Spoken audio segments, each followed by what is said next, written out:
Bonjour à tous et à toutes, je suis content de vous retrouver. Aujourd'hui, on va parler de sédentarité. Je vais vous donner des informations, des conseils sur la position assise et vous le savez, ces conseils ne remplacent pas les conseils d'un professionnel de la santé. Donc, je vous conseille d'en consulter un si vous avez des questions spécifiques à votre condition.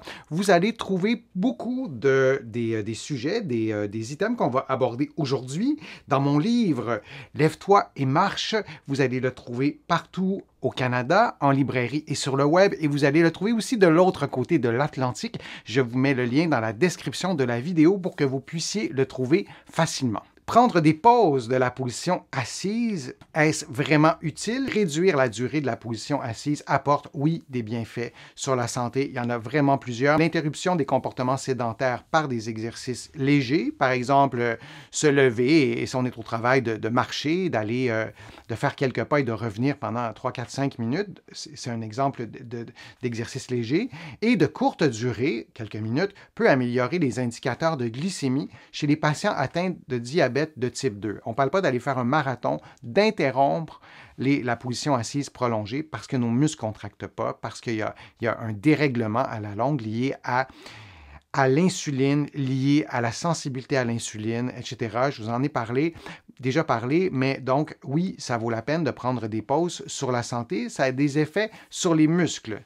Bon, ça contracte les muscles, c'est assez intuitif de penser de cette façon-là, mais ça mobilise aussi vos articulations. À l'intérieur de vos articulations, si vous regardez vos genoux, vos hanches, vos grosses articulations, votre épaule, bon, toutes vos articulations en fait, mais les plus grosses articulations, c'est encore plus impressionnant. Il y a du liquide, il y a de la synovie, cette huile qui est à l'intérieur de vos articulations qui permet de lubrifier, de nourrir, de préserver les surfaces articulaires lorsqu'on a des problèmes d'arthrose, par exemple, lorsqu'on a fait beaucoup de sport ou on a été blessé et on est plus à risque d'arthrose, par exemple, je prends cet exemple-là, mais je pourrais prendre beaucoup d'autres exemples, mais on veut profiter des effets de la synovie, comme l'huile dans un moteur thermique, alors on veut bouger. Parce que si vous ne bougez pas, vous perdez l'efficacité ou une partie de l'efficacité de la synovie. La synovie doit être mobilisée comme on s'inquiète si on laisse notre voiture à moteur thermique immobile pendant 6 mois parce qu'on est parti en voyage, on est à l'extérieur.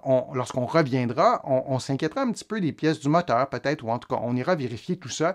Et pourtant, on passe des années, l'équivalent de plusieurs années en position assise durant notre vie, et on n'a pas cette intuition-là parce que c'est peut-être un peu méconnu aussi, cette synovie à l'intérieur des articulations, et de bouger a un effet, oui, sur les muscles, mais notamment sur les surfaces articulaires, comme je vous le mentionnais. Ça a un effet aussi sur les vaisseaux sanguins. Lorsque vous êtes en position assise, c'est peut-être votre cas en ce moment, mais il y a une pression. Moi, je suis assis sur un petit banc, qui est d'ailleurs pas très confortable pendant que je fais les directs. Et à la fin du direct, et je m'en rends pas compte, parfois je bouge un peu plus, et il y a une pression sur mes cuisses, il y a une pression sur les vaisseaux sanguins qui sont là. C'est aussi très mécanique. En raison de la chaise, de l'assise, c'est aussi physiologique parce que puisqu'on ne bouge pas, on dépense moins d'énergie, il y a moins de circulation sanguine, nos genoux sont pliés, nos chevilles sont pliées, nos hanches sont pliées, ça fait beaucoup de flexion et tout ça durant une certaine durée. Alors, il y a des effets sur les vaisseaux sanguins. Et il y a des effets aussi sur les fonctions cognitives. Quelles sont ces fonctions cognitives? La concentration, l'attention, la plus connue, la mémoire, notre capacité d'analyse, notre capacité de faire abstraction des sons qui nous entourent pour se concentrer sur une personne qui nous parle. Il y a beaucoup de fonctions cognitives. Et lorsqu'on est en position assise, prolongée, donc immobile, et là, les neuropsychologues pourraient nous en parler longuement, il y a des effets, et on arrive à les démontrer de plus en plus, sur nos fonctions cognitives, le fait d'être longtemps en position assise. Alors, ça fait beaucoup de choses. J'aurais pu aussi en ajouter, je vais me limiter à ça.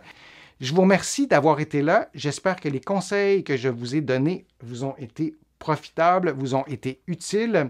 Vous allez trouver beaucoup d'informations sur ma chaîne. Et sur mon site web, le www.denisfortier.ca. Vous allez aussi trouver beaucoup d'informations dans mes livres que vous allez trouver partout au Canada, en librairie et sur le web.